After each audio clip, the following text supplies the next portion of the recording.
بسم اللہ الرحمن الرحیم نحمده ونصلی علی رسوله الکریم اما بعد اعوذ باللہ من الشیطان الرجیم بسم اللہ الرحمن الرحیم یا ایہا الذین آمنوا کتب علیکم الصیام کما کتب علی الذین من قبلکم لعلکم تتقون صدق اللہ العظیم۔ ایک مرتبہ درود پاک پڑھ لیجیے۔ اللہم صلی علی سیدنا شفیعنا حبیبنا مولانا محمد مبارک وسلم صلو علیہ صلاۃ و سلام علیک یا رسول اللہ صلی اللہ تعالی علیہ وسلم۔ محترم سامعین کرام، ماہ رمضان المبارک کی آمد ہے۔ اللہ جل جلالہ نے امت مصطفیٰ علیہ التحیۃ والثناء پر کرم فرمایا کہ اس کی بخشش اور نجات کے لیے ماہ رمضان عطا فرمایا۔ یہ ماہ مبارک ایمان اور نیک اعمال کی بہار کا مہینہ ہے۔ رمضان المبارک وہ ماہ مقدس ہے کہ جس کی آمد سے ایک دن قبل 29 شعبان کو حضور نبی کریم صلی اللہ تعالی علیہ وسلم نے خطبہ ارشاد فرماتے ہوئے صحابہ کرام کو مبارکباد دی اور اس کی فضیلت یوں بیان فرمائی کہ اے لوگو، تمہارے پاس ایسا مہینہ تشریف لا رہا ہے، اولہ رحمت، جس کا پہلا عشرہ رحمت والا ہے، واوسطہ مغفرت، اور درمیانی حصہ مغفرت اور بخشش والا ہے، وآخرہ عتق من النار، اور اس کا آخری عشرہ دوزخ سے آزادی کی سند ہے۔ گویا رحمت، بخشش اور عذاب دوزخ سے آزادی کی ضمانت والا مہینہ تشریف لا رہا ہے۔ اللہ رب العزت قرآن پاک میں ارشاد فرماتا ہے، یا ایہا الذین آمنوا، اے ایمان والو، کتبہ لکھ دیے گئے، فرض کر دیے گئے، علیکم الصیام، تم پر روزے، کما کتب علی الذین من قبلکم، جیسا کہ ہم نے روزے فرض کیے تھے تم سے پہلی امتوں پر بھی۔ ہم تمہیں روزے رکھنے کا حکم کیوں دے رہے ہیں؟ تم پر رمضان کے روزے کیوں فرض کر رہے ہیں؟ اس میں تمہارا فائدہ ہے، لعلکم تتقون، اگر ہمارے حکم کی تعمیل میں تم روزے رکھ لو گے تو تم تقوی کی دولت سے مالا مال ہو جاؤ گے، تمہیں خدا کا قرب مل جائے گا اور تم متقی و پرہیزگار ہو جاؤ گے۔ محترم سامعین کرام، متقی کسے کہتے ہیں؟ فرمایا، متقی وہ ہے جو جنت کے وارث ہوتے ہیں۔ تلک الجنۃ التی نورث من عبادنا من کان تقیا۔ اللہ فرماتا ہے، جنت میں نے بنائی ہے، لیکن جنت کا وارث میں نے متقین کو بنا دیا ہے۔ لہٰذا اگر تم روزے دار بن جاؤ گے تو پرہیزگار ہو جاؤ گے، اگر پرہیزگار ہو جاؤ گے تو تم جنت کے مالک اور وارث بن جاؤ گے۔ حضرات محترم، قرآن پاک میں اللہ نے رمضان کے علاوہ کسی مہینے کا نام ذکر نہیں فرمایا۔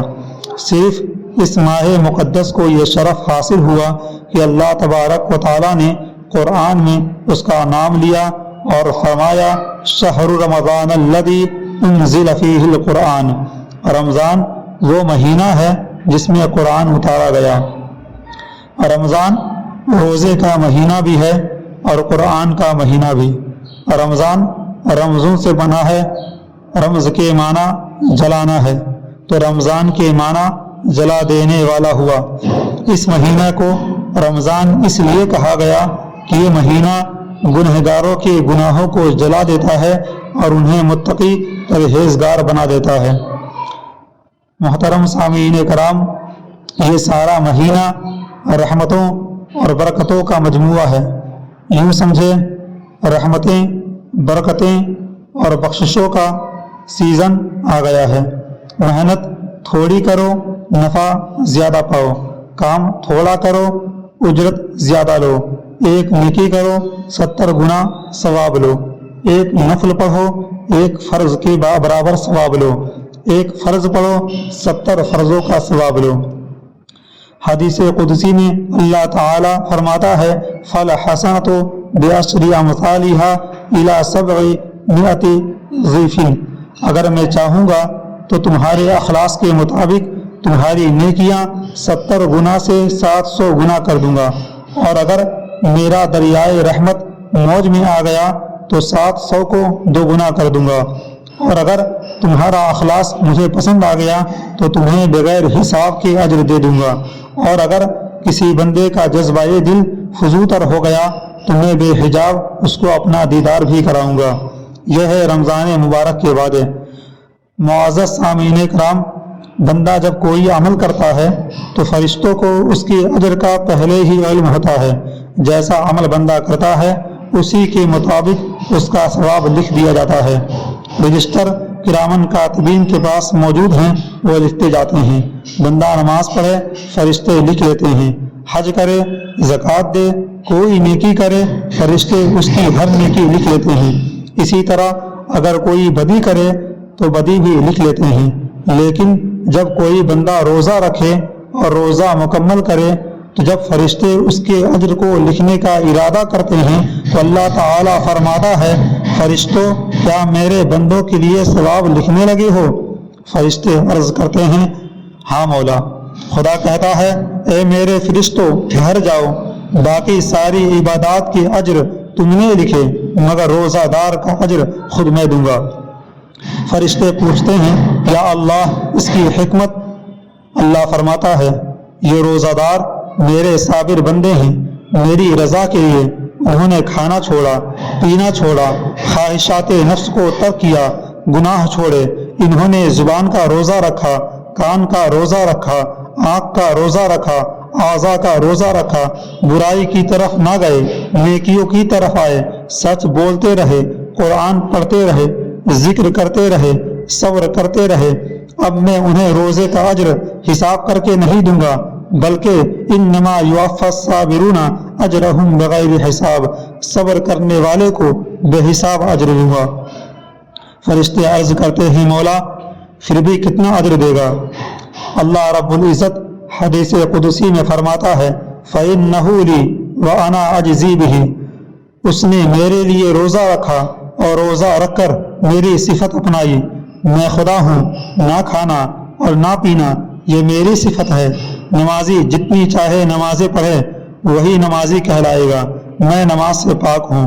حاجی چاہے جتنی حج کرے وہی حاجی کہلائے گا، میں حج کرنے سے پاک ہوں۔ زکوٰۃ دینے والا چاہے جتنی زکوٰۃ دے وہی زکوٰۃ دینے والا اور سخی کہلائے گا، میں زکوٰۃ دینے سے پاک ہوں۔ مگر روزے دار کی ایک صفت ایسی ہے کہ وہ صفت اس کی نہیں بلکہ میری ہے، کیونکہ صبح سے شام تک کھاتا وہ بھی نہیں، کھاتا میں بھی نہیں، پیتا وہ بھی نہیں، پیتا میں بھی نہیں۔ نہ کھانا اور نہ پینا یہ میری صفت ہے، میری صفت ہے، میں خدا ہوں، کھانے پینے سے پاک ہوں۔ بندہ جب ماہ رمضان میں صبح سے شام تک میری صفت اپناتا ہے، بندہ بھی نہ کھاتا ہے نہ پیتا ہے۔ فَإِنَّهُ لِي، یہ روزہ میرے لیے ہے اور میری صفت کا مظہر ہے۔ فرشتوں اس کی جزا تم تب لکھو جب تمہارے حساب میں ہو۔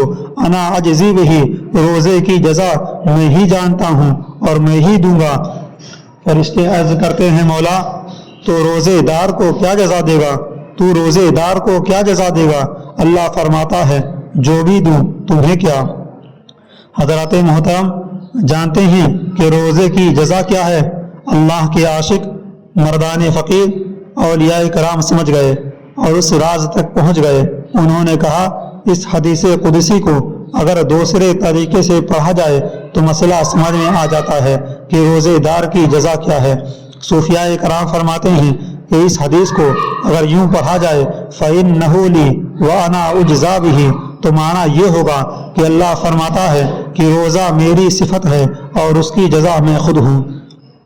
اس مسئلہ کی مزید وضاحت یوں ہے کہ نمازی نماز پڑھے تو جنت ملتی ہے، حاجی حج کرے تو جنت ملتی ہے، قاری قرآن پڑھے تو جنت ملتی ہے، قاضی انصاف کرے تو جنت ملتی ہے، غازی جہاد کرے تو جنت ملتی ہے، سخی سخاوت کرے تو جنت ملتی ہے۔